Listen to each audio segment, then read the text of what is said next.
Hello students, this is Parag Desle and you are watching Both Nidhi. I welcome you all in this lecture series on engineering graphics. In the previous lectures we have started isometric projection. तो उसको ही आज continue करेंगे, सही है। उसमें हमने question start किए थे जिसमें हमने सर्कल कैसे ड्रॉ करते हैं लास्ट लेक्चर में देखा है। आज हम उसका नेक्स्ट कंटिन्यूएशन करेंगे विद द क्वेश्चन। ये क्वेश्चन आप देख रहे हो, ये यूनिवर्सिटी आज क्वेश्चन अभी से आगे लेंगे हम। आगे से जितने भी क्वेश्चन रहेंगे सारे यूनिवर्सिटी में पूछे हुए क्वेश्चन रहेंगे, तो इनको ठीक से प्रैक्टिस करना है।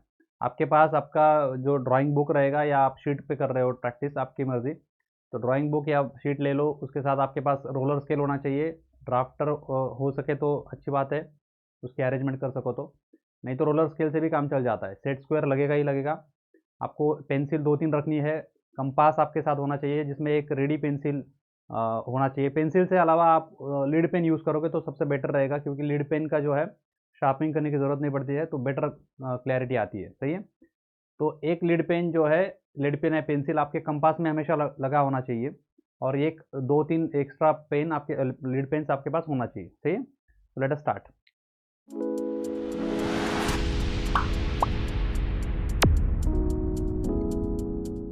नाउ ये मैं इसलिए बता रहा हूँ क्योंकि आपको एग्ज़ाम जो है वो टाइम में कंप्लीट करना है। तो किसी भी आइसोमेट्रिक के प्रॉब्लम के लिए आपके पास अप्रॉक्सीमेटली 30 to 40 मिनट्स है। अगर आप टोटल कैलकुलेट करते हो, 2.5 घंटे का पेपर है, तो इसमें आपको 16 मार्क्स के लिए कम से कम 40 मिनट मिलते हैं।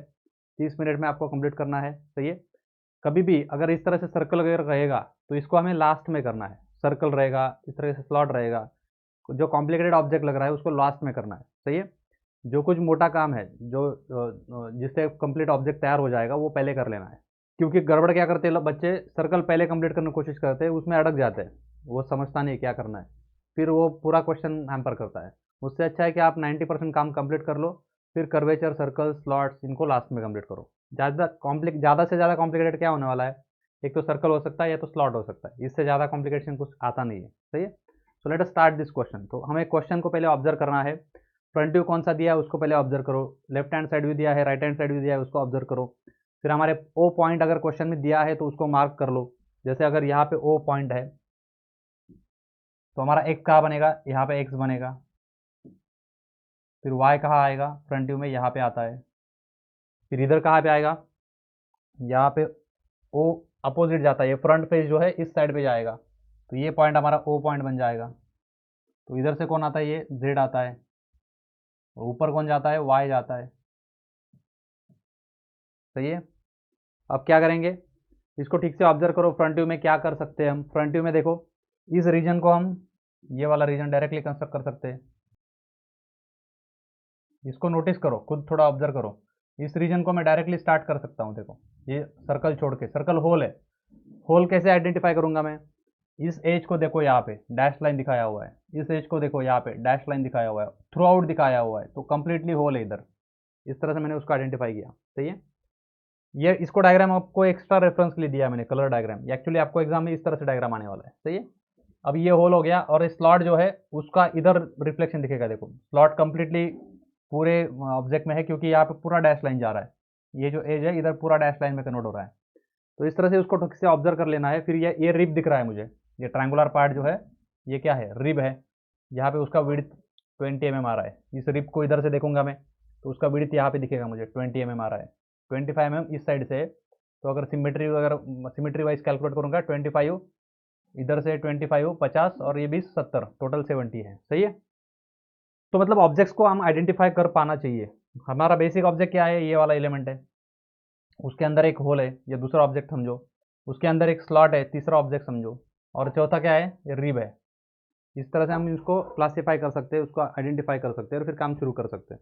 तो हमने पॉइंट ओ कहाँ से स्टार्ट करना होता है, हमारा यहाँ से स्टार्ट करना होता है। तो हम क्या करेंगे, एक हॉरिजेंटल कंस्ट्रक्शन लाइन ले लेंगे। एक हॉरिजेंटल कंस्ट्रक्शन लाइन ड्रॉ करता हूँ मैं। वहाँ से क्या करना होता है, एक परपेंडिकुलर लाइन ड्रॉ करना होता है। करो ये मेरे साथ, ये आपको पता है सबको क्या करना है। ये नए से बताने की ज़रूरत नहीं है। यहाँ पे क्या करना पड़ता है, लेआउट तैयार करवा लो, परपेंडिकुलर लाइन ड्रॉ करना होता है, याद है। ओ पॉइंट मार्क किया, हॉरिजॉन्टल लाइन मार्क किया, परपेंडिकुलर लाइन मार्क किया, फिर 30 डिग्री की लाइन दोनों साइड पे, ये जेड डायरेक्शन में 30 डिग्री, ये 30 डिग्री इधर ड्रॉ कर लेता हूँ, 30 डिग्री उधर ड्रॉ कर लेता हूँ। ये हमारा बेसिक लेआउट है, ये हर क्वेश्चन में करना पड़ेगा। इनको ठीक से ड्रॉ करना है, प्रॉपरली मेजर करके, क्योंकि हमारे ये रेफरेंस होने वाले हैं। जब भी हमें एक्स डायरेक्शन को लाइन लगेगा तो हम इसको पैरेलल लेने वाले हैं। जब भी हमें जेड डायरेक्शन की लाइन लगेगी तो हम इसको रोलर स्केल मैच करने वाले हैं। तो इनको प्रॉपरली मेजर करके एक बार कंप्लीट करवा लेना है, फिर आगे स्टार्ट करो। अब मेरे पास पॉइंट ओ है, एक्स के डायरेक्शन में 150 mm में जाना है मुझे, सही है। और इधर देख रहा हूँ तो ये कॉर्नर पूरा बन रहा है, यहाँ पे कोई कर्वेचर नहीं है, तो मतलब ये कॉर्नर पूरा बन रहा है। तो ओ से लेके 150 mm एक्स के डायरेक्शन में ड्रॉ करो। फेयर लाइन रहेगा वो, पता है मुझे, कंप्लीटली 150 mm रहने वाला है वो। यहाँ से 150 mm ड्रॉ करो, सही है। फिर क्या करेंगे, इसका हाइट ऑब्जर्व करो कितना है, यहाँ पे देखो 30 mm है। तो ये वर्टिकल हाइट वाई के डायरेक्शन में, ओ से वाई के डायरेक्शन में 30 mm, 30 mm vertical line draw करो। Do it, draw 30 mm vertical line. मेरे डायमेंशंस मत देखो, मैंने स्केल किया हुआ है डायग्राम को, क्योंकि मेरे स्क्रीन पे बैठने के लिए मैं उसको क्या किया है, मैंने स्केल किया है। तो मेरे डायमेंशंस आपसे मैच नहीं होंगे, नंबर जो बोल रहा हूँ मैं उनको उनको आपको फॉलो करना है। अब क्या करेंगे, यहाँ से एक कंस्ट्रक्शन लाइन ड्रॉ कर लेंगे। एक्स के डायरेक्शन में जा रहा है ना मैं, तो एक्स के डायरेक्शन में कंस्ट्रक्शन लाइन ड्रॉ, कंस्ट्रक्शन क्यों, क्योंकि बीच में लाइन नहीं है ना, तो उसके लिए मैं क्या करूँगा, एक कंस्ट्रक्शन लाइन ड्रॉ करूँगा यहाँ से। और उस कंस्ट्रक्शन लाइन का लेंथ अगर हम ले सके तो 150 mm लेके डायरेक्टली फाइनल मतलब एंड पॉइंट फाइनल कर सकते हो इफ़ यू विश। तो यहाँ से 150 mm का कंस्ट्रक्शन लाइन ड्रॉ कर सकते हो आप इन दिस वे। हो गया। फिर क्या करेंगे, इस साइड का एज जो है ये वर्टिकल एज, उसको फाइनल कर लो। कितने mm का रहेगा वो, 30 mm का हाइट रहेगा उसका। ये 30 mm हाइट का फाइनल लाइन मैंने ड्रॉ कर लिया। फिर क्या करेंगे, यहाँ से ये कितना डिस्टेंस है देखो, इसको ऑब्जर्व करो कहाँ पे मिलेगा, ये यहाँ पे मिल रहा है देखो 40 mm। इसको वेरीफाई करो, इधर 40 है तो इधर भी 40 है क्या, कैसे पता चलेगा। ये टोटल फाइंड करो कितना आता है, 20 + 20 40 + 40 80 + 30 110, 110 150 में से 110 गया, कितना बचा, 40 बचा, तो ये भी 40 ही है। इस तरह से मैंने उसको वेरीफाई कर लिया। तो इधर से 40 mm, इधर से 40 mm पॉइंट मार्क करो, और इतने स्लॉट्स को क्या करो, फाइनल करो। और इस साइड से 40 mm हो गया। और अब क्या करेंगे, यहाँ से ये वर्टिकल जाना है मुझे, ये वाला और ये वाला, यहाँ से दो एजेस वर्टिकल जाएंगे। कितने हाइट है देखो, इसको ऑब्जर्व करो। अब यहाँ पे हमें डायरेक्ट दिया नहीं है, तो टोटल हाइट ऑब्जर्व करो कितना है, टोटल कितना है, 70 mm हाइट है, सही है। तो 70 mm का मैं एक कंस्ट्रक्शन लाइन ड्रॉ कर लेता हूँ पहले, यहाँ से 70 mm का कंस्ट्रक्शन लाइन ड्रॉ कर लेता हूँ, और इस बॉक्स को कंप्लीट कर लेता हूँ पहले, क्योंकि वैसे भी ये नॉन स्टैंडर्ड लाइन है, तो ये मुझे डायरेक्ट मिलने वाला नहीं है। तो उसके लिए मुझे क्या लगेंगे, दो पॉइंट्स लगेंगे। दो पॉइंट्स कहाँ पे आते हैं, इस वर्टिकल लाइन पे आते हैं, और इस हॉरिजॉन्टल एक्स के डायरेक्शन की लाइन पे आते हैं। तो ये दो लाइन्स में पहले ये मतलब ये कंप्लीट रेक्टेंगल को मैं इधर कन्वर्ट कर लेता हूँ। तो क्या कितना बोला मैंने, 70 mm हाइट का एक कंस्ट्रक्शन लाइन यहाँ से वर्टिकली ड्रॉ कर लो। 70 mm का कंस्ट्रक्शन लाइन ड्रॉ कर रहा हूँ मैं यहाँ से, हो गया। फिर यहाँ पे 70 mm का कंस्ट्रक्शन लाइन ड्रॉ करो यहाँ तक, सही है। अब क्या करेंगे, एक्स की डायरेक्शन की लाइन जो है उसको ड्रॉ कर लो। I hope that is visible. X की डायरेक्शन की जो लाइन है उसको कंप्लीट करो, वो भी कंस्ट्रक्शन में ही करना है क्योंकि वो भी फाइनल नहीं है हमारा अभी तक। एक्स के डायरेक्शन में जो ये लाइन है ये कंस्ट्रक्शन लाइन आएगा। हमने हाइट ऑलरेडी मेजर करके रखा था 70 mm, तो हमारा ये कंस्ट्रक्शन लाइन करके इस तरह से मैंने बॉक्स कंप्लीट कर लिया। अब इसमें नॉन स्टैंडर्ड लाइंस को मुझे फाइंड करना है, उनके एंड पॉइंट्स को फाइंड करना है। तो देखो इस कॉर्नर से ऊपर से ये डिस्टेंस दिया हुआ है 24 mm, और कॉर्नर से ये डिस्टेंस दिया हुआ है 20 mm। तो वही उसी डायरेक्शन के हमें उनको ट्रांसफर करना है। जैसे क्या, इस कॉर्नर से वाई डायरेक्शन में 24 mm नीचे आएंगे, इस कॉर्नर से एक्स डायरेक्शन में 20 mm आगे जाएंगे। ये देखो इस तरह से दो पॉइंट्स मार्क करो, और उनके बीच का जो लाइन है वो हमारा नॉन स्टैंडर्ड लाइन रहेगा। तो वाई के डायरेक्शन में 24 mm मार्क करो। तो वाई के डायरेक्शन में 24 mm मार्क कर रहा हूँ मैं। सिमिलरली मैं अभी इस साइड पे भी 24 mm मार्क कर लेता हूँ, सिमेट्रिकल है दोनों साइड पे। और एक्स के डायरेक्शन में कितना मार्क करना है, 20 mm मार्क करना है, एक्स के डायरेक्शन में 20 mm। और इस साइड पे भी मार्क कर लो 20 mm, यहाँ पे 20 mm हो गया। अब मुझे क्या मिल गए, 4 पॉइंट्स मिल गए। इनको क्या करेंगे, हम नॉन स्टैंडर्ड लाइन से ज्वाइन करेंगे। नॉन स्टैंडर्ड लाइन कैसा होता है, इन दो पॉइंट्स को ना तो एक्स को पैरेलल रहेगा, ना तो वाई को पैरेलल रहेगा, ना तो जेड को पैरेलल रहेगा, किसी को भी पैरेलल नहीं रहेगा। उन लाइन्स को बोलते हैं नॉन स्टैंडर्ड लाइन्स। और उसको फेयर कर सकते हैं हम डायरेक्टली, तो इसको मैं फेयर कर लेता हूँ, राइट। सिमिलरली इस साइड पे भी एक नॉन स्टैंडर्ड लाइन रहेगा। यू कैन ऑब्जर्व दिस, यहाँ पे दोनों लाइन्स का लेंथ सेम दिख रहा है, लेकिन इधर बदल जाता है वो, क्योंकि आइसोमेट्रिक में ट्रू लेंथ नहीं आएगा नॉन स्टैंडर्ड लाइन का। तो इसको मैंने इधर फाइनल कर लिया। फिर हम क्या करेंगे, ये y के डायरेक्शन के दो एजेस को फाइनल करेंगे, x के डायरेक्शन के एज को फाइनल करेंगे। करो इसको, ये y डायरेक्शन का एज हो गया, इस साइड का y डायरेक्शन का एज हो गया। फिर हम ये x डायरेक्शन का एज जो है इसको फाइनल करेंगे, x डायरेक्शन का एज भी फाइनल हो गया। इस तरह से हमने फ्रंट व्यू में जो हमारा प्राइमरी शेप है उसको हमने फाइनल कर लिया है। अब हम इसको लेफ्ट हैंड साइड व्यू से ऑब्जर्व करते हैं। देखो यहाँ पे क्या हो रहा है, z के डायरेक्शन में, o से z के डायरेक्शन में हम 70 mm जा रहे हैं। देखो, और ये कंप्लीटली फेस इधर भी अवेलेबल है, तो ये भी लाइन 70 mm जा रहा है, ये भी कॉर्नर 70 mm जा रहा है, ये भी कॉर्नर 70 mm जा रहा है, और ये भी कॉर्नर 70 mm जा रहा है। मतलब ये वाला, ये वाला, ये वाला, ये वाला, सारे corners, all this corners will go 70 mm in z direction. यहाँ से देखो, ये बहुत मदद करता है आपका o टू z डायरेक्शन को प्लॉट करना। यहाँ पे लिखने की जो मेथड मैंने सिखाया है, इसके वजह से आपका काम बहुत आसान हो जाता है, ज़्यादा दिमाग लगाने का काम नहीं होता है। यही सोचना है कि भाई o से z डायरेक्शन में कितना जाना है, तो हमारा o हमें पता है, हमारा z डायरेक्शन हमने इधर आइडेंटिफाई करके रखा है कि हमारा ये z डायरेक्शन है। तो कुछ नहीं, ज़्यादा दिमाग लगाने का काम नहीं है, सारे पॉइंट्स को z डायरेक्शन में एंड पॉइंट, एंड फेज तक हमें प्रोजेक्ट करना है। तो वो मैं कंस्ट्रक्शन से भी कर सकता हूँ, सही है, कंस्ट्रक्शन से ही करना पड़ेगा क्योंकि ये जो बॉटम एज है ये पूरा नहीं है, यहाँ पे गैप है, तो इसको मुझे लोअर एज जो है उसको 70 mm का कंस्ट्रक्शन पॉइंट मार्क करना पड़ेगा। तो यहाँ पे मैं क्या करूँगा, इस डायरेक्शन में 70 mm पे एक कंस्ट्रक्शन एक पॉइंट मार्क करूँगा। तो यहाँ से 70 mm पे एक पॉइंट मार्क करता हूँ मैं, हो गया। और इस पॉइंट से एक वर्टिकल एज में फाइनल कर सकता हूँ जिसका हाइट मुझे कितना रहेगा, ये वाला फेस है ना वो, इस साइड से ये वाला फेस, तो ये हाइट कितना है 30 mm है।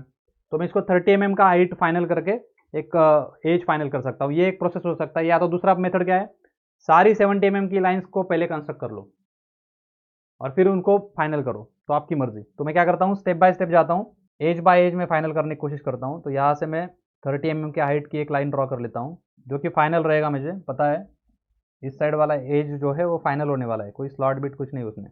तो ये 30 mm का एज मैंने इस साइड पे फाइनल कर लिया, सही है। फिर टॉप एज देखो, यहाँ पे ये वाला कॉर्नर ये कंप्लीटली विजिबल है यहाँ पे देखो, तो उसको क्या कर सकता हूँ मैं, फाइनल कर सकता हूँ। तो उसको मैं फाइनल कर लेता हूँ, ये वाला, लाइक दिस, ओके। अब मुझे आप ऑब्जर्व कर पा रहे होगे, हमने इस फेस को बिल्ड कर लिया है, इस फेस को बिल्ड कर रहा है, अभी स्लॉट इसमें बाकी है। स्लॉट का काम हम आखिरी में करेंगे, हम पूरा पहले लेआउट कंप्लीट कर लेते हैं। अब हम क्या करेंगे, यहाँ से एक कंस्ट्रक्शन एज तैयार करेंगे 70 mm का, फिर यहाँ से एक कंस्ट्रक्शन एज तैयार करेंगे, इसको फाइनल भी कर सकता हूँ मैं, इस एज को 70 mm का एक एज फाइनल कर सकता हूँ मैं। अगर आपको पता नहीं है कौन सा एज पहले फाइनल होगा नहीं होगा, तो आप कंस्ट्रक्शन में उसको पहले ड्रॉ करो। अगर आपको क्लियरली समझ गया कि ये फाइनल होने ही वाला है, तो उसको आप फाइनल भी कर सकते हो, सही है। ये अभी सारे एजेस, ये जो ऊपर वाला, ये वाला, ये मैं फाइनल कर लेता हूँ क्योंकि ऊपर कुछ नहीं है। देखो उधर ऑब्जर्व करो, ये लास्ट वाला एज में मैंने फाइनल कर लिया। अब हम क्या करेंगे, इन सारे कॉर्नर्स को ज्वाइन करेंगे। अब कॉर्नर्स को ज्वाइन करते टाइम पे फ्रंट व्यू को फॉलो करना है। अगर यहाँ पे फ्रंट व्यू को एक्स में फॉलो कर रहा हूँ, तो यहाँ पे भी एक्स को फॉलो करूंगा। यहाँ पे वाई को फॉलो कर रहा हूँ, तो यहाँ को वाई को फॉलो करूंगा। यहाँ पे नॉन स्टैंडर्ड तो नॉन स्टैंडर्ड, यहाँ पे एक्स है तो एक्स। इस तरह से इसको कंप्लीट करो खुद। तो पहला एज जो है ये एक्स में जाएगा। अब मुझे ये पता नहीं है कि रिप के पीछे जाएगा कि नहीं जाएगा, तो मैं इसको क्या करता हूँ, कंस्ट्रक्शन में पहले कंप्लीट कर लेता हूँ। तो इस तरह से मैंने इस टॉप फेस को कंस्ट्रक्शन में कंप्लीट कर लिया।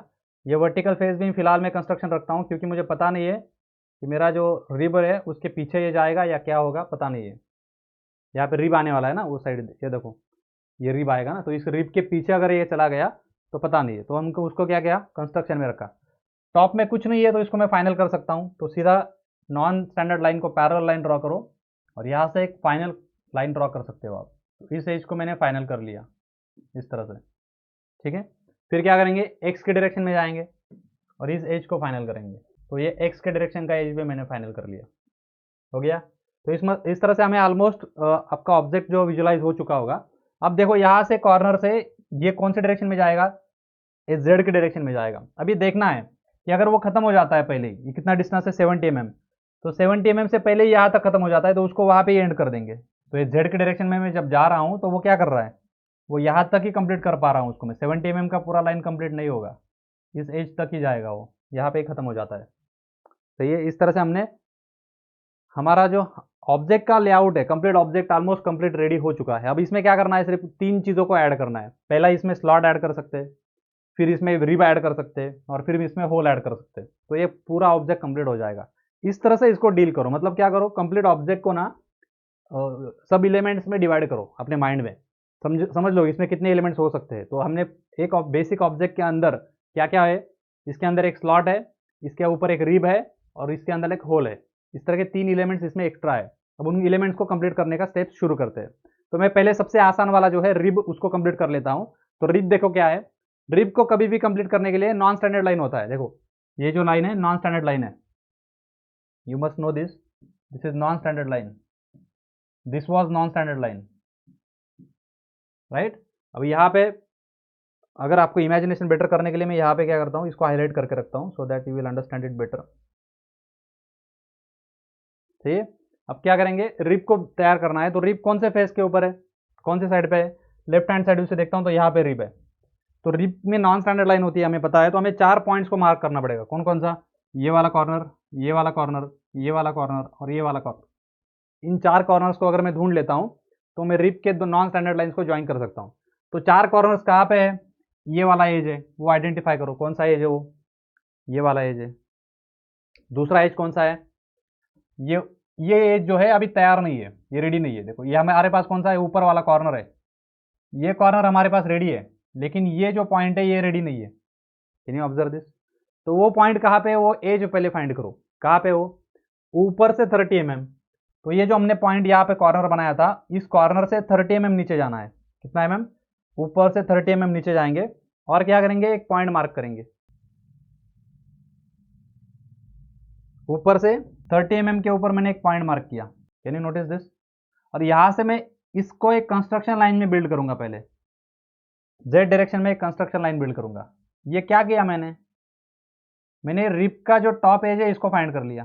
देखो तो ये रिब का टॉप एज जो है कौन सा है, ये वाला एज, इसको मैंने फाइंड किया। अभी इस एज पे ये साइड से कितना जाना है, 25 mm, इस साइड से 25 mm, सिमेट्री है। देखो टोटल 70 है, वेरीफाई किया हमने। ये 25, ये 25, ये 25, ये 25, तो दोनों साइड से 25 अंदर जाना है। तो मैं जेड डायरेक्शन का स्केल लूंगा और इस साइड से 25, उस साइड से 25। तो इस साइड से मैंने 25 mm पे एक पॉइंट मार्क किया। सिमिलरली इस साइड से भी एक 25 mm पे एक पॉइंट मार्क करूंगा। इस साइड से 25 mm पे एक पॉइंट मार्क किया। तो ये सिमिलरली अभी दूसरा एज कहाँ पे, ये वाला एक एज हो गया। मैंने बताया था रिब यहाँ से स्टार्ट होने वाला यहाँ तक। रिब ऊपर के कॉर्नर पे नहीं है, इस कॉर्नर पे रिब नहीं है, ठीक से ऑब्जर्व करो उधर, सही ना। तो मैंने उसको नीचे लिया है थोड़ा, कितना नीचे लिया है, ये वाला 30 mm कॉर्नर से नीचे। तो इसलिए मैंने ये कंस्ट्रक्शन बॉक्स कंप्लीट करके रखा था, वो बाद में ये काम में आने वाला था, मुझे पता था। सही है, चलो अभी यहाँ पे ये सिमिलर प्रोसेस है, यहाँ से भी करते हैं। कितना, दोनों साइड से 25 mm लेना है। तो वहाँ पे एक कंस्ट्रक्शन पॉइंट मार्क करो 25 mm पे, इस साइड से भी 25 mm पे। तो मुझे 4 पॉइंट्स मिल चुके हैं क्या, कैन यू सी दैट। उन 4 पॉइंट्स को क्या करना है, फेयर लाइन से नॉन स्टैंडर्ड लाइन से ज्वाइन करना पड़ेगा। नॉन स्टैंडर्ड लाइन से इन 4 पार्ट लाइन्स को ज्वाइन करो, दैट इज योर रिब। तो ये रिब का इस साइड का सरफेस हो गया। सिमिलरली रिब का इस अदर साइड का सरफेस जो है, ये एज मैंने ड्रॉ कर लिया। अब क्या करना पड़ेगा, ये जेड डायरेक्शन का रिब का जो टॉप एज है उसको कंप्लीट करो। कौन सा वाला, ये देखो ये वाला, इसको कंप्लीट करो। कौन से डायरेक्शन में है वो, जेड डायरेक्शन में है। अब ये रिब के जो है, आप जब प्रैक्टिस कर लोगे 2-3 बार तो आप समझ जाओगे रिब कैसे बनता है, इस तरह से। अब ये रिब को कंप्लीट करने के लिए मुझे इसका ये वर्टिकल एज कंप्लीट करना पड़ेगा और एक हॉरिजॉन्टल एज, मतलब एक्स के डायरेक्शन और वाई के डायरेक्शन के, इन दोनों को कंप्लीट करूंगा तब कंप्लीट रिब दिखेगा मुझे। तो उसको कंप्लीट करो। तो क्या करेंगे, एक वर्टिकल एज लेंगे, ये जो नया कॉर्नर हमें मिला था उसका ऊपर का एज, वहां से एक वर्टिकल एज इस कॉर्नर तक, और फिर यहाँ से एक्स डायरेक्शन का एज ये वाले कॉर्नर तक। अभी ये आपको खुद करना पड़ेगा, यह कहाँ से समझेगा नहीं आपको, ये आपको इमेजिनेशन जब खुद बनेगा तब आप समझ पाओगे कि मुझे एक्स्ट्रा कंप्लीट करने के बाद ही रिब अच्छा दिखेगा या रिब दिखेगा। अच्छा क्या दिखना, वैसे ही दिखाना पड़ेगा उसको। अब बचा हुआ है जो ये जेड डायरेक्शन का एज है, इसमें कौन सा हिस्सा दिखेगा मुझे, ये वाला दिखेगा और इस साइड का हिस्सा दिखेगा। तो इनको मैंने फाइनल कर लिया, सही है। और फिर मैं इसको और इसको फाइनल करूंगा। तो इस वर्टिकल एज को फाइनल करो और एक्स डायरेक्शन का एज को फाइनल करो। ये एक्स डायरेक्शन का एज भी फाइनल कर लिया, सही है। इस तरह से मेरा रिब मतलब ये जो ऑब्जेक्ट है वो कंप्लीट हो गया। अभी इसमें कौन सी चीज़ें बाकी है, यहाँ पे एक स्लॉट बाकी है और यहाँ पे एक सर्कल बाकी है। ये अभी लास्ट फेज है। देखो यहाँ इस तरह से आप काम कंप्लीट कर लेते हो ना तो कॉन्फिडेंस बिल्ड हो जाएगा एग्जाम में। आपका ना 70-60% काम हो चुका है। सही है, अब बचे हुए 2 एलिमेंट्स को ऐड करके काम खत्म करना है। अब इस जब भी आपको इस तरह का स्लॉट बिल्ड करना रहेगा तो इसमें कौन सा इंफॉर्मेशन दिया है उसके ऊपर डिपेंड करता है कि उस स्लॉट का कैसे कंस्ट्रक्ट करेंगे। यहाँ पे इस स्लॉट का मैं नेक्स्ट पेज पे इसको डिटेल में एक्सप्लेन करता हूँ, 2 मिनट। देखो इस तरह से अगर स्लॉट रहता है, सही है, तो आपके गिवन इंफॉर्मेशन में अगर आपको ये पॉइंट का डिस्टेंस दिया हुआ है, ये लेंथ दिया हुआ है, जैसे इस केस में दिया हुआ है कितना है 52 दिया है, ये कितना दिया है 52, ये डिस्टेंस दिया हुआ है कितना दिया है 20, हाइट 10, ये डिस्टेंस 20 दिया है, ये स्लॉट का हाइट आपको 10 दिया है और ये जो गैप दिया है ये 9 mm दिया है। सही है, अगर इस तरह से इंफॉर्मेशन दिया है आपको तो इस स्लॉट को अलग तरीके से मतलब ये स्लॉट ड्रॉ करना आसान है। अगर एंगल के फॉर्म में इंफॉर्मेशन दिया है तो वो थोड़ा अलग तरह से सॉल्व करना पड़ता है। तो ये देखो इस तरह का स्लॉट दिया है तो इसको हम डायरेक्टली स्टार्ट कर सकते हैं। कैसे, हमारे पास यहाँ पे ये डायरेक्शन का हमारा वो पॉइंट है ना, ये लेफ्ट हैंड साइड व्यू में स्लॉट है तो हमारा जेड कहाँ पे है इस डायरेक्शन में है। तो ये हमारे पास ओ पॉइंट रेडी है। तो हम क्या करेंगे, सिर्फ हमारे पास ये नीचे वाला एज भी रेडी है, आपको याद होगा पीछे का डायग्राम याद करो, ये हमारे पास इतना काम रेडी है। सही है, अब इसमें हमें ये स्लॉट बनाना है। तो स्लॉट आने कैसे वाला है, इस तरह से आने वाला है, कैन यू इमेजिन, इस तरह से हमें चीज़ को बिल्ड करना है। तो इसके लिए ये एज लगेगा, तो उसका हाइट देखो कहाँ पे स्लॉट में, हाइट कहाँ पे, यहाँ पे, यह हाइट का 10 mm, तो यहाँ पे 10 mm पॉइंट मार्क करो और यहाँ से एक जेड डायरेक्शन में एक कंस्ट्रक्शन लाइन बिल्ड करो। ओके, यहाँ तक। फिर क्या करेंगे, इधर से 20 mm जाएंगे, यहाँ पे 20 mm जाएंगे, यहाँ से 20 mm का फेयर लाइन ड्रॉ करेंगे, इधर से 20 mm का फेयर लाइन ड्रॉ करेंगे। सही है, फिर यहाँ पे देखो जेड ये डायरेक्शन में 9 mm इधर जाना है, तो हमें नॉन स्टैंडर्ड लाइन का कॉर्नर मिल गया, ये कॉर्नर मिल गया तो स्लॉट बन सकता है। तो उसके लिए ये 20 mm दिया है, 9 mm दिया है, तो एकदम आसान है। यहाँ से 9 mm जाऊंगा, पॉइंट मार्क करूंगा, इधर से 9 mm आऊंगा, पॉइंट मार्क करूंगा, बीच में 52 mm का लाइन फाइनल करूंगा। सही है, नॉन स्टैंडर्ड लाइन के कॉर्नर्स मिल चुके हैं तो उनको सिर्फ ज्वाइन करना रहेगा। फिर इसको फाइनल हमने ऑलरेडी करके रखा है, ये ऑलरेडी ज्वाइन है हमारा, इस तरह से स्लॉट बन जाएगा। फिर क्या बचेगा, इस डायरेक्शन से, एक्स की डायरेक्शन से ये वाला एज हमें दिखेगा। सही है, इस तरह से हम ये कर सकते हैं कब, जब इस तरह का इंफॉर्मेशन दिया है। इसको अल्टरनेट दूसरा इंफॉर्मेशन देते हैं, वो कौन सा होता है मैं बताता हूँ। इसके अलावा इस स्लॉट का डायमेंशन देते टाइम पे इस तरह से नहीं देंगे जो अभी दिया है, ये आसान तरीका है जो मैं दिखा रहा हूँ, उसमें थोड़ा एक स्टेप बढ़ जाता है। जैसे देखो यहाँ पे ये 20 mm आपको दे देंगे, लेकिन ऊपर का जो 9 mm है ना ये नहीं देंगे। उसके अलावा आपको क्या देंगे, इसका एंगल देंगे 45 डिग्री, क्या देंगे, इसका एंगल दे देंगे 45 डिग्री। हाइट दे देंगे स्लॉट की जो कि दी है यहाँ पे भी, यहाँ पे हाइट दिया है, कितना दिया था 10 mm दिया था। अब ऐसा अगर केस आता है तो आप ये डायरेक्ट स्टार्ट नहीं कर पाओगे क्योंकि आपको ये डिस्टेंस पता नहीं है। नॉन स्टैंडर्ड लाइन का ये कॉर्नर तो आपको मिल जाएगा, ये कॉर्नर तो आपको मिल जाएगा, लेकिन ये कॉर्नर आप ढूंढ नहीं पाओगे। तो उस केस में क्या करना पड़ता है, हमें ये एक स्लॉट जो है वो कंस्ट्रक्शन में हमारे पेपर पे बिल्ड करना पड़ता है पहले, ऑर्थोग्राफिक में, मतलब एक्स और वाई में। ऐसा रफ वर्क करके 45 डिग्री की लाइन ड्रॉ करके इस पॉइंट को ढूंढना पड़ता है। सही है, और फिर ये डिस्टेंस हमें कंपास में लेके इधर मार्क करना पड़ता है। ये एक्स्ट्रा काम बन जाता है जो कि हम करेंगे, ऐसा जब एग्जाम्पल आएगा तब करेंगे। अब मैंने इसको यहाँ पे आया था इसलिए बता दिया, दोनों टाइप के स्लॉट्स हमें आने चाहिए। जब एंगल दिया रहेगा तो हमें एक्स्ट्रा कंस्ट्रक्शन वर्क करना पड़ता है बाजू में आपके ऑब्जेक्ट को छोड़ के, और अगर एंगल नहीं दिया है, डायरेक्टली डिस्टेंस दे दिया है तो कोई टेंशन नहीं, फटाफट काम हो जाएगा। तो इसको फॉलो करो। चलो, स्लॉट को बिल्ड करने के लिए क्या करूंगा मैं, इस साइड से 20 mm, उस साइड से 20 mm जेड डायरेक्शन में, उन लाइंस को फॉलो कर लो, फाइनल कर लो। 20 mm के स्लॉट जो है उनको फाइनल करो, दिस इज 20 mm लाइन। इस साइड से भी 20 mm लाइन ड्रॉ कर लेता हूँ मैं, लाइक दिस। फिर क्या करेंगे, वर्टिकली ऊपर जाएंगे। कितना वर्टिकली जाना है, स्लॉट का हाइट कितना है 10 mm है, तो वर्टिकली ऊपर जाके 10 mm पे एक पॉइंट मार्क करेंगे। 10 mm पे एक पॉइंट मार्क किया और फिर जेड डायरेक्शन में उसको एक कंस्ट्रक्शन लाइन बिल्ड करेंगे। उस पॉइंट से जेड को पैरेलल एक कंस्ट्रक्शन लाइन यहाँ से वहाँ तक बिल्ड कर लो। सही है, अब दोनों साइड से इसके इस साइड से 9 mm है, उस साइड से 9 mm है। देखो ये साइड से 9 mm है, ये साइड से 9 mm है, उसको करके देखो कैलकुलेशन। तो 9 mm पे 2 पॉइंट्स मार्क करो, ये 9 mm पे इस साइड से, ये 9 mm पे इस साइड से, और उनके बीच का लाइन जो है उसको फेयर करो। 52 mm का लाइन फेयर करो। हो गया इस तरह से। अब हमें नॉन स्टैंडर्ड लाइन के कॉर्नर्स मिल चुके हैं। नॉन स्टैंडर्ड लाइन के कॉर्नर्स को मैं ज्वाइन कर रहा हूँ अभी, देखो ये वाला हो गया। फिर इस साइड का नॉन स्टैंडर्ड एज ज्वाइन करो, इस साइड का नॉन स्टैंडर्ड एज ज्वाइन कर दिया। इस तरह से हमने स्लॉट को किया है। भी स्लॉट का एज जो एज है ये वाला एक्स डायरेक्शन का एज इस साइड से दिखेगा मुझे। ये इमेजिनेशन का पार्ट है, आपको खुद को इमेजिन होना चाहिए कि कौन सा एज दिखेगा। तो ये एज एक्स के डायरेक्शन का एज यहाँ से दिखेगा। ठीक है, इस तरह से हमने इस स्लॉट को भी कंप्लीट कर लिया। अब हम हमारा लेफ्ट हैंड साइड व्यू देखो, आप मैच करके देखो। देखो ये वाला हमारा क्या है, रिब है। रिब को लेफ्ट हैंड साइड व्यू में वेरीफाई करो सेम आया है क्या। Then this face is visible in left side view. सही है, ये वाला फेस है वर्टिकल फेस, और ये स्लांट फेस है जो कि टॉप व्यू में भी आएगा। टॉप व्यू दिया नहीं है, रिब भी टॉप व्यू में दिखेगा हमें। तो इस तरह से हमारा left hand side view complete हो गया। अब क्या बचा है, अब ये होल बचा है यहाँ पे। तो होल को क्या करना पड़ता है, मैंने बताया लास्ट लेक्चर में, हमें उसको स्क्वायर में इंस्क्राइब करना पड़ता है। तो स्क्वायर का डायमेंशन क्या आएगा बताओ मुझे। आप क्वेश्चन पेपर पे करके देखो इसको। स्क्वायर का डायमेंशन क्या आएगा, उसका डायमीटर बाय डायमीटर होता है ना। वो कितना डायमीटर है, 30 mm डायमीटर दिया है। तो अगर यहाँ पे मैं इसको रब करके बताता हूँ, कौन से प्लेन में है, एक्स वाई प्लेन में है। तो ये 30 mm का देखो, ये 30 mm 30 mm 30 mm 30 mm 30 bye 30 का हमें स्क्वायर बनाना है। उसके लिए पहला काम क्या करना पड़ता है, कि उसका सेंटर आइडेंटिफाई करना पड़ता है। तो सेंटर का लोकेशन हमें इसको इधर ट्रांसफर करो पहले। तो सेंटर का लोकेशन कहाँ पे है, देखो ऊपर से 30 mm दिया है। ये डिस्टेंस कितना दिया है, देखो 30 mm। तो हमने जो ये रिप का ये जो टॉप एज है वो भी 30 mm पे ही था। तो यहाँ से हमें एक centre line, chain line draw कर लो एक्स के डायरेक्शन में। ऊपर से 30 mm चेन लाइन ड्रॉ करो एक्स डायरेक्शन में। तो ये एक्स डायरेक्शन में एक चेन लाइन ड्रॉ कर लिया मैंने। सही है, ये कलर में हटा देता हूँ अभी। हो गया।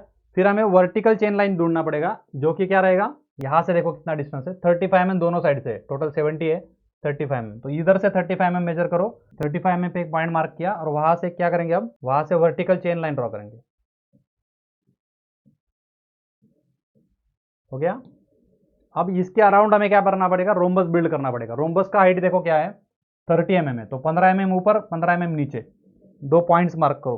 15 mm ऊपर एक पॉइंट मार्क किया, 15 mm नीचे एक पॉइंट मार्क किया। फिर 15 mm इस साइड पे एक पॉइंट मार्क करो, 15 mm उस साइड पे एक पॉइंट मार्क करो। सही है, और इन चारों पॉइंट्स में से लाइंस बिल्ड करके रोम्बस को कंप्लीट करो। तो ये वर्टिकल लाइंस इस तरह से आएंगी, 30 mm की हाइट रहेगी इस लाइन की, इस साइड पे भी 30 mm की हाइट रहेगी। सही है, फिर एक्स के डायरेक्शन में जाना पड़ेगा। रोम्बस एक्स और वाई में है, तो ये 30 mm का हाइट लेंथ वाला एक लाइन ड्रॉ करूंगा।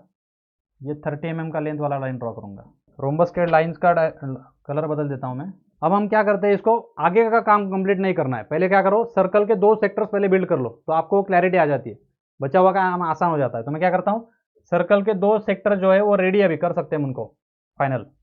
क्यों, क्योंकि मेरे को ये 2 कॉर्नर्स मिल चुके हैं बड़े वाले, ये कॉर्नर मिल चुका है, ये कॉर्नर मिल चुका है। तो मैं सर्कल के जो 2 बड़े सेक्टर्स होते हैं उनको कंप्लीट कर लेता हूँ। क्या करता हूँ मैं, O1 को सेंटर लेके, O1 एज सेंटर, रेडियस कैसे ले रहा हूँ देखो, मैं यहाँ तक मैंने रेडियस लिया है, ठीक है। और फिर यहाँ से मैं सर्कल का ये लंबा वाला सेक्टर जो है उसको कंप्लीट कर लिया। तो ये सिमिलरली इस साइड का कॉर्नर लेके, रेडियस उतने ही रहने दो, इस साइड का कॉर्नर लेके ये वाला लंबा वाला जो अदर साइड का जो क्या है सेक्टर है उसको कंप्लीट करो। इस साइड का सेक्टर मैंने कंप्लीट कर लिया। अब 50% काम सर्कल का हो चुका है। अब क्या बचा है, 2 छोटे वाले सर्कल्स बाकी है, जिनका सेंटर कहाँ पे रहेगा, ये वाले डायगोनल पे रहेगा। तो वो डायगोनल ज्वाइन करो। ये कंस्ट्रक्शन लाइन से मैंने डायगोनल को ज्वाइन कर लिया। अब मेरे दोनों सेंटर्स इसी पॉइंट पे ऊपर आने वाले हैं। उनको फाइंड करने के लिए क्या प्रोसेस बताया था मैंने, कोई भी एक कॉर्नर ले लो, O1 ले लो या O2 ले लो, उसको क्या करना है, उसके अपोजिट फेसेस के सेंटर से ज्वाइन करना है। उसके अपोजिट फेस के सेंटर को मैंने उसको ज्वाइन करना है। तो ये नीचे वाला सेंटर मुझे मिल जाएगा, ये वाला, इस तरह से मिल गया। फिर यहाँ से उसके अपोजिट ऊपर वाला, ये अगर मैं ज्वाइन करता हूँ तो ऊपर का सेंटर मुझे मिल जाता है, ऊपर के सर्कल का। Now taking these points as centre, कौन सा पॉइंट है बताओ, ये पॉइंट सेंटर ले लो, ये पॉइंट सेंटर ले लो, और 2 बचे हुए सर्कल्स को कंप्लीट करो। Taking compass, this as centre and this as radius, इस कर्व को कंप्लीट करो। Taking same radius, opposite centre ले ले, और वहाँ पे बचा हुआ 25% कंप्लीट करो। टेकिंग दिस एज सेंटर, ये बचा हुआ 25 मैंने कंप्लीट किया, लाइक दिस। ओके, तो इस तरह से हमने सर्कल को फाइनली कंप्लीट किया। हमारे सारे ऑब्जेक्ट्स ऑलमोस्ट कंप्लीट हो चुके हैं। सही है, अभी हमें इसमें वेरीफाई करना होता है कि सर्कल का यहाँ पे कोई एज तो नहीं आया हुआ है, क्योंकि इसका डेप्थ बहुत ज़्यादा है। तो उस साइड का सर्कल का एज हमें नहीं दिखेगा, ठीक है ना, उसको उसका टेंशन नहीं है। अब हम इसको डायमेंशनिंग करेंगे, बचा हुआ पार्ट 4 मार्क्स के लिए होगा डायमेंशनिंग का, उसको कंप्लीट करना है। डायमेंशनिंग में जितने डायमेंशन उधर दिख रहे हैं उधर उसको ट्रांसफर करो। तो मैं टाइम सेव करने के लिए क्या करता हूँ, डायमेंशनिंग कंप्लीट करके फिर आपको डायरेक्ट दिखाता हूँ, ठीक है ना, उसको वेरीफाई कर लेना आप। सुनाओ, डायमेंशनिंग में मैं क्या करता हूँ, टाइम बचाने के लिए, क्योंकि आपको एग्जाम में टाइम में कवर करना है सब कुछ, तो उसके लिए क्या करना होता है हमेशा, क्या करो, क्या ट्रिक है कि आप पहले सब डायमेंशनिंग लाइन्स को कंप्लीट कर लो, सारे एक्सटेंशन लाइन्स और डायमेंशन लाइन्स को पहले कंप्लीट करो, और फिर बाद में एरो हेड्स को कंप्लीट करो, और फिर बाद में नंबर्स को कंप्लीट करो। इस सीक्वेंस से जाओगे ना तो फास्ट काम होगा। आप हर एक का डायमेंशन लाइन ड्रॉ, पहले एक्सटेंशन ड्रॉ करोगे, डायमेंशन लाइन ड्रॉ करोगे, फिर उसके ऊपर नंबर दोगे। ये जो प्रैक्टिस है मैंने पहले एग्जाम्पल में दिखाया था, क्योंकि वो आपका पहला एग्जाम्पल था। लेकिन आगे से क्या करना है, हमेशा हमें प्रैक्टिस हो चुका है अभी। अभी हम क्या करेंगे, आगे से सारी एक्सटेंशन लाइन्स और डायमेंशन लाइन्स पहले कंप्लीट करो, सारे एरो हेड्स बाद में कंप्लीट करो, और बाद में सारे नंबर्स थर्ड स्टेज में कंप्लीट करो। इस तरह से करोगे तो फास्ट डायमेंशनिंग हो जाएगा, सही है। So I will do that. So in this way we have completed all the dimensioning. Okay, so observe करो डायमेंशनिंग कैसे किया है। यहाँ पे देखो ये स्लांट फेस का कॉर्नर्स को मैंने किस तरह से इधर डायमेंशन किया, इधर डायमेंशन किया है। ये जो 35 mm है बाहर दिखाई नहीं सकता हूँ मैं, कहीं पे जगह नहीं है, तो मैं इसलिए मतलब अनअवॉइडेबल था, इसलिए मैंने उसको अंदर डाला है। मोस्टली आपको डायमेंशन जो है वो ऑब्जेक्ट के अंदर नहीं करना है। जैसे ये रिप का डायमेंशन देखो, यहाँ पे मुझे अंदर करने के अलावा कोई चांस ही नहीं है दूसरा, तो इसलिए मैं इसका रिप का डायमेंशन, अभी इसके यहाँ पे लिखने के लिए जगह नहीं है, तो मैं एक्सटेंशन लाइन बाहर लेके फिर उसका ड्रिप का डायमेंशन दिखा सकता हूँ 20 mm में, जो जिसको बाहर दिखाया। जैसे यहाँ पे भी देखो, ये 9 mm का डायमेंशन लाइन का एरो जो है वो मैंने बाहर लिया था, सही है। ये भी बाहर दिखाने के लिए जगह नहीं, इसलिए उसको अंदर लिया। जितने डायमेंशन पॉसिबल है वो सारे पेरीफेरी के ऊपर पुट करो, और जो कुछ अनअवॉइडेबल है जिसको अंदर डाल दो, ठीक है। डायमेंशन का ज़्यादा टेंशन नहीं लेना, ऐसा नहीं कि पूरा ब्लैंक छोड़ दो, ऐसा भी नहीं है कि 100% डायमेंशनिंग के लिए 20 मिनट लगा दिए, ऐसा नहीं है। टाइम के हिसाब से देखना है एग्जाम पॉइंट ऑफ व्यू से। अगर एक आध दूसरा डायमेंशन छूट भी जाता है तो उसका टेंशन मत लेना है, लेकिन ऐसा भी नहीं करना है कि किया ही नहीं, है ना। 70-80% डायमेंशनिंग कंप्लीट करो, एक आध दूसरा छूट गया तो कोई प्रॉब्लम नहीं है, ठीक है। So in this way we have completed this. इसको पॉज करो, इसका पीडीएफ भी आपको मिल जाएगा एप्लीकेशन में, तो वहाँ से उसका डायमेंशनिंग ऑब्जर्व करो इफ़ यू विश, एंड उसको मैच करके आपका डायमेंशनिंग कंप्लीट करो, ठीक है। See you in the next lecture with the next question. Take care, good day, bye bye.